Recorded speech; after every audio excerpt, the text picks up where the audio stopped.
plus money, yeah, chasing your dreams. DJ B, turn the place, everything. Marriage and relationships are not about rings. Trying to raise a family is so insane. He tries to keep politics off the brain. But sitting in the questions, he might just scream. Business and entrepreneurship is his thing. There is society, then there is reality. That's my dad. That's my dad. Welcome. I am your boy, BBT. And you can ask me anything. How y'all doing today? Happy Monday. Happy Monday, y'all. Monday is the day for the hustlers, the grinders, the go-getters. The weekend, we rest too much. It's time to put in this work. And that's why Mondays are for bosses. Give it up, bosses. Bosses, you know about Mondays, bro. You can't wait to start that week, make that money, put that plan in place. Today, pretty light for me in terms of meetings and a lot of work. I like to take this day to strategize. I had 2 meetings already, but typically on Mondays, I kind of keep my calendar clear. But I had a couple carry over from last week. So far, so good. I had to lay the hammer down a little bit. Man, it is what it is. When you're a boss, when you take on the responsibility of leading a company, you can't always be buddy, friend. Sometimes you have to lay it down because the expectation is you can't let things falter because you have a lot of people dependent on your leadership and your guidance. And so, therefore, if you have leaders on your team or you have individuals doing certain tasks, it can't be any excuses. After a while, you give people the benefit of the doubt. But then if there's a responsibility and a task that needs to be done, it has to be done. And it is what it is. I wish I could be buddy with everyone. I wish we could sing Kumbaya. And yeah, but it doesn't work that way. So I'm going to jump right into it. I want to react to a video I've been wanting to react to for a while. Just haven't gotten around to it. So I'm going to do that today. But before I jump into that, I want to get into some tweets. First one, Harriet Eve 9 says the Jewish community has started a petition to have Amazon remove Hebrews to Negroes film book from its platform because it's anti-Semitic. Meanwhile, Adolf Hitler's manifesto, Mein Kampf, is on Amazon and Apple, proof that they only want to silence the black man. Hashtag I stand with Kyrie. Yes, I stand with Kyrie. I'm actually about to start. Once I get through Hebrew and Negroes, I'm actually going to watch a movie and I'm going to read a book about Hitler. I just want to study Hitler. I just want to, at this point, my knowledge of him is things that's been told to me. I actually want to dig a little deeper just to understand his mindset, what actually happened. So yeah, I definitely will be starting that sooner or later. And I'll share my thoughts because I've never delved into understanding the history of Hitler. So next tweet, the relationship between NBA and its black players boycott the NBA. Yeah. If you know anything about Raising Canaan, you will know about this scene. It says, I own you, NIGGA. Amazing show. Actually, if you haven't seen it, definitely check out Raising Canaan. Really, really good show. But yeah, I think that's the going theme at this point. We could do whatever we want. We're giving you a check, so you fall in line or we'll whip you. Anyway, next tweet. Don Salmon. I like Don Salmon. I don't know who he is, but I see a lot of his tweets come through my timeline. But the Jewish community used the word anti-Semite to stop any constructive criticism about Israel and Jewish people in America. And they use that against the black community more than any other group. Pay attention, anti-Semitic. It's a trick. We've always used it to stifle legitimate criticisms of Jews and Zionist Israel. So yeah, you see that as a non-educated person, and I'm trying to get educated on this topic, I have my initial thoughts, but I want to dig a little deeper. I want to understand all of it. So like I said, I am beginning my journey to learn more. So Once again, I hate no one. This for me is just a process of learning and understanding. And from there, I'll start to build my own opinion. For now, I take ideas and perspectives from other people and I go with it. So next week, I'm sitting with Dr. Claude Anderson. This is Boyce Walker's PhD, and he wanted me to share this with you.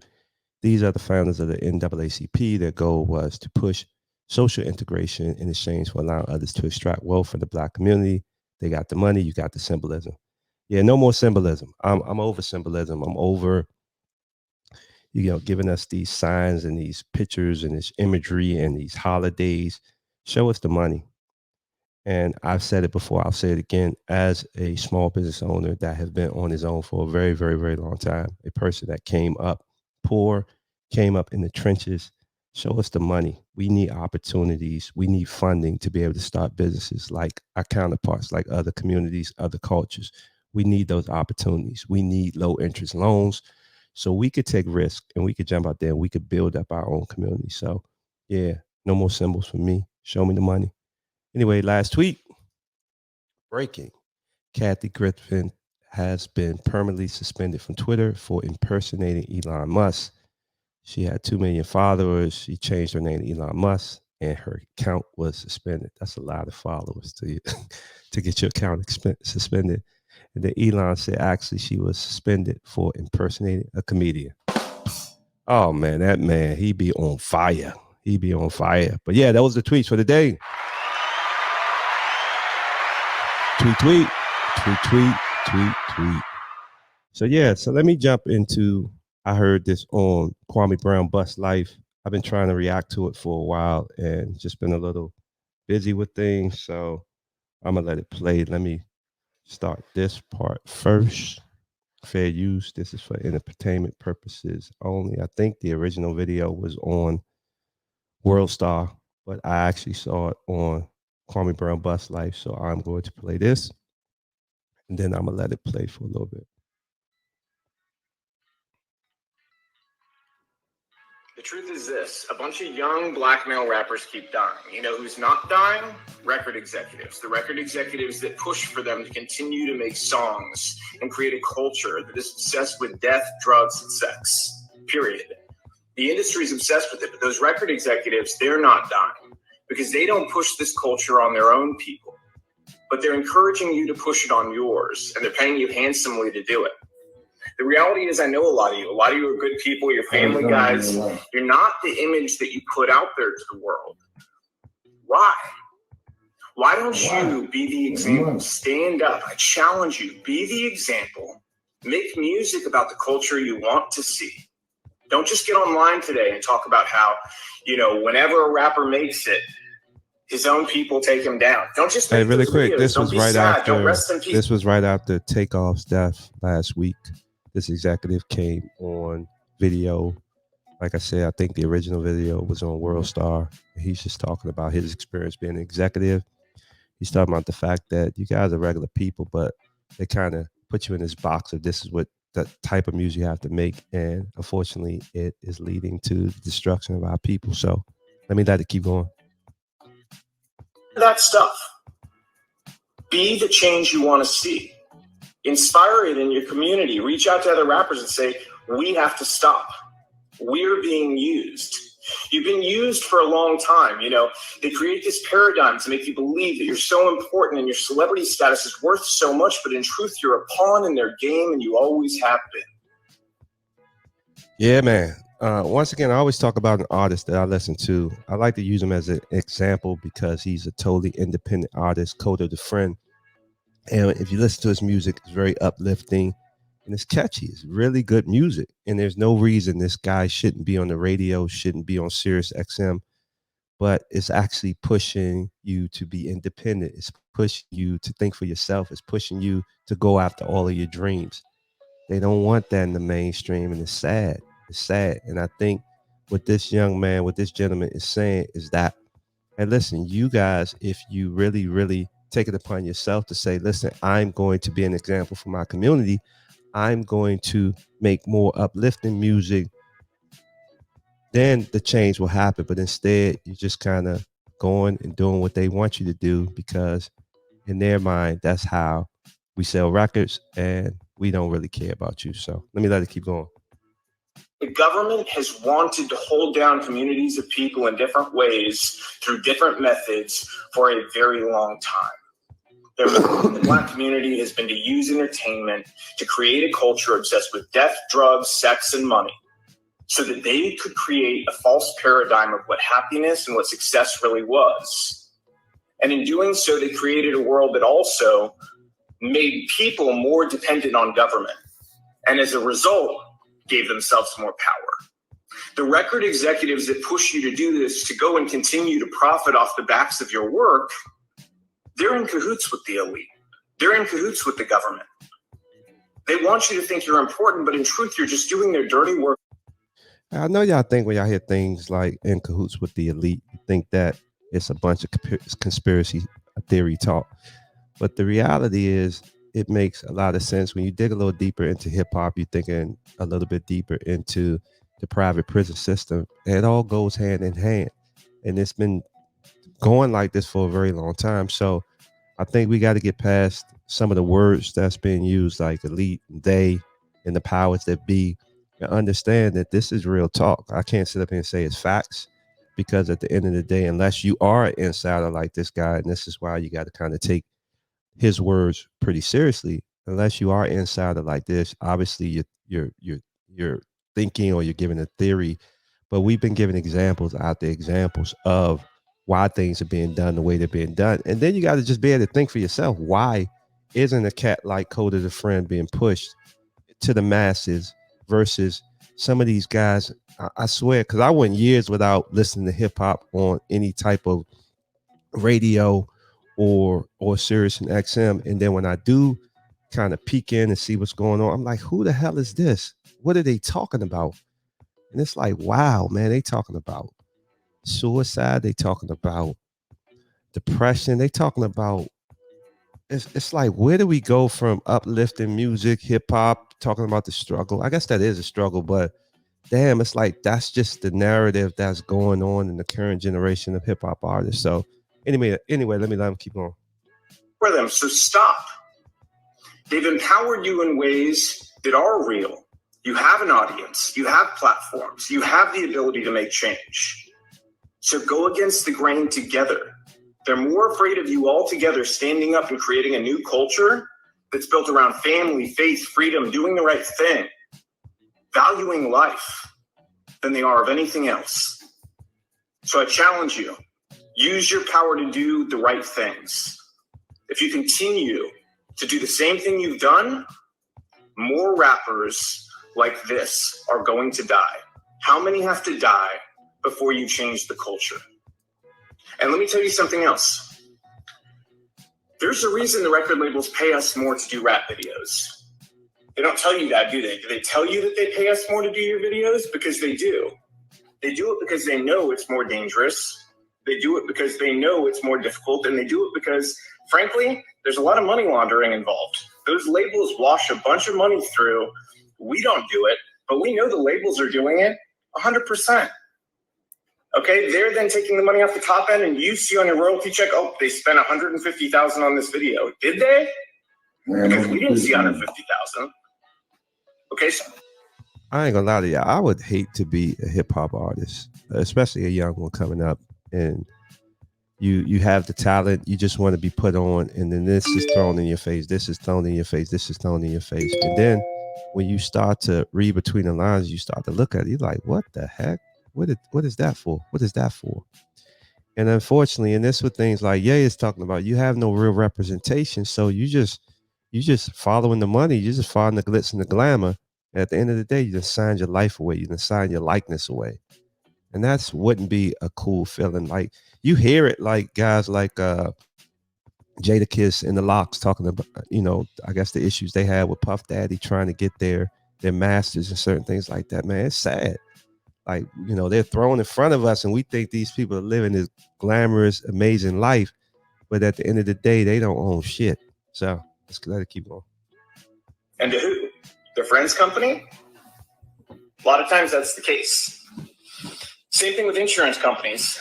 They charge us more to insure your videos. And it's because they know the culture that's been created. They know that the only possibility of a music video being shot up is on a rap video. And that's the truth. So change the culture. You have the power.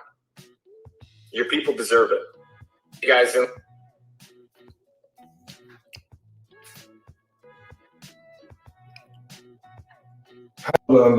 Everybody knew that. But that's why I respect something. Richest man and publicly whoop this man. And they ain't gonna say nothing about it. We don't want to stand with him because the elites say not to. This is Kwame Brown's when he's brother telling talking. you what everybody else know. It ain't the money. The money gonna say not to. Money. But I just want them to hear what this white brother is saying, because clearly we're not used to listening to no black people. And so now that a white man has said this, more people will examine a white man saying something. That's why they always want white people to stand next to us. So I appreciate that. So white folks, black folks. I know that one. I know that one.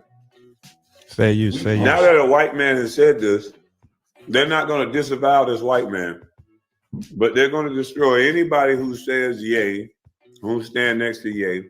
So why say yay? Let's say hooray to this white man who just stood up and said something that now they're going to receive. They're going to receive it from this brother. There's no canceling him. So let's, now that you heard it from two different people, it don't matter about that. Did you get the fucking message? Dame Dash has been saying the same thing. There's a lot of people who've said it. So it's not about arguing over who's saying it. Now that you got your white guy that said it, can we please understand it now? Because now it's okay. Because we know we get our marching orders from white folks. So now that this white guy has said almost the same exact thing, Kanye, Griff, myself, whoever else, because I don't agree with some of the stuff Ye said, because I definitely don't agree with George Floyd, and I don't know shit about no religious stuff about that. So, but some of the stuff I agree with. But what this man has said, I know that you guys are going to receive, because he has the complexion for the protection. And this part right here, he challenged rappers. He knows this industry. He challenged you guys. He don't work with the best. He don't work with the best. The names, he called it. KRS-One has said it. So let's not go down the rabbit hole of who said it. I just want to know, did you get the message?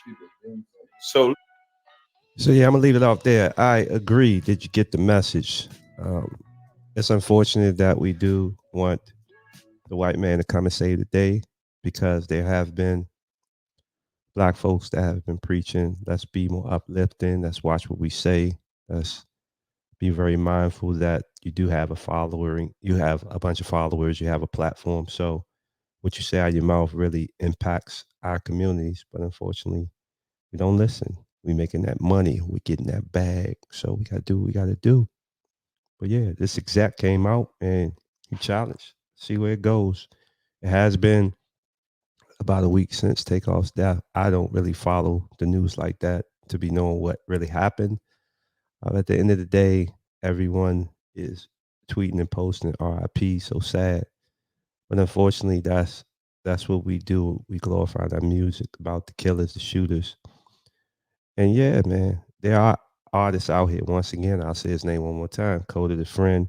Put that in your YouTube music, and then listen to all the artists that come after him. Their music is inspiring, uplifting. I'm not going to run off a whole bunch of names. I'm not that smart. I don't even remember everyone. But sometimes I just put in his song, and then I let it play, and I'm discovering new artists that are more conscious aware to make really good music. And I've said this before, and I'll say it again. For me, I can't listen to that stuff. It hurts my soul. Like, I need something that keeps me going. So when I'm in the car, I'm listening to that type of music, or I'm listening to an audio book, or I'm listening to people on YouTube that's teaching me something, or they're talking about a topic that resonates with me. And I typically centers around speaking truth, honesty. And so I think more of us need to do that. So before I wrap up, I did want to play one more video one more video for y'all before I get up out of here. Let's see. Let's go here. This video was pretty dope. So let's stop this. Let's rewind this. Let's open this. And let's play this. LeBron James was given $1 billion by Nike, the establishment, the anti-human, neoliberal, Marxist, globalist establishment, which is also Church of LGBTQ. He was given this $1 billion to keep his mouth shut about the single greatest humanitarian crisis of our generation. And that is the 2 million people being placed in the concentration camps in China for no other crime than being Muslim.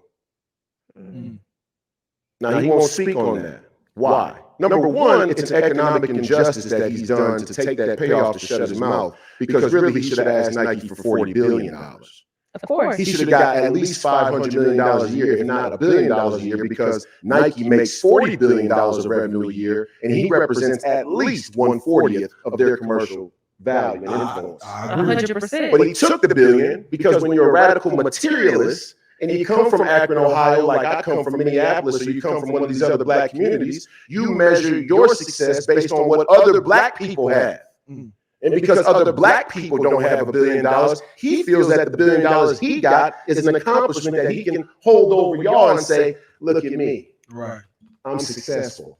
But it came with a quid pro quo. And the quid pro quo is you are the new head house Negro. You and Obama, sine qua non black bourgeoisie sellouts, the black bourgeoisie. They are the go-between to the black community. They're the ones that are going to negotiate the terms of our social contract with the establishment from now until whenever. So you call Stephen A. Smith to sell out too. He's another one. He's just the comment. You got LeBron as an athlete. You got Stephen A. as a commentary voice. You got Barack Obama as a political figure. You got Oprah Winfrey as the women's right. I mean, pick one.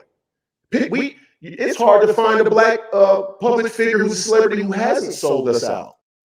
And there you have it. It's hard to find a black celebrity person that hasn't sold us out. Do you agree with that?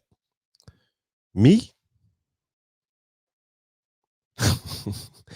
I think I'm pretty consistent in what I talk about. I think I never understood once you get millions and millions of dollars, why you got to stay with Nike? Why do you got to stay doing this? Why can't you go out there and build your own? Why wouldn't you want your own? And so I'm not going to attack Mr. James or speak that candidly about Mr. James like this gentleman, but I will say I agree with the words that he spoke. I think that we have to look at anyone that's putting themselves out there and saying, follow me, I'm smarter than you, I'm better than you. Instead, you should follow people that says you have the power, and I'm given an opportunity to do the things that I do. But if I'm actually doing anything of true value, I really want to empower you to tap into that greatness that you have inside of you. I'm not your leader. You're your own leader. And my job as a person that has a voice, or if I'm one of these individuals that have a voice, all I'm doing, I'm trying to empower you to tap into that specialness, that unique ability, that God-given talent that you have inside of you. And therefore, you won't start to look at people as your leaders. You won't stop and think that they speak for you. No, you speak for yourself. So, yeah, I do think a lot of the people that have all the influence do, sign deals with the establishment, the powers that be. And so I'll just leave it there. Anyway, I would love to hear your thoughts.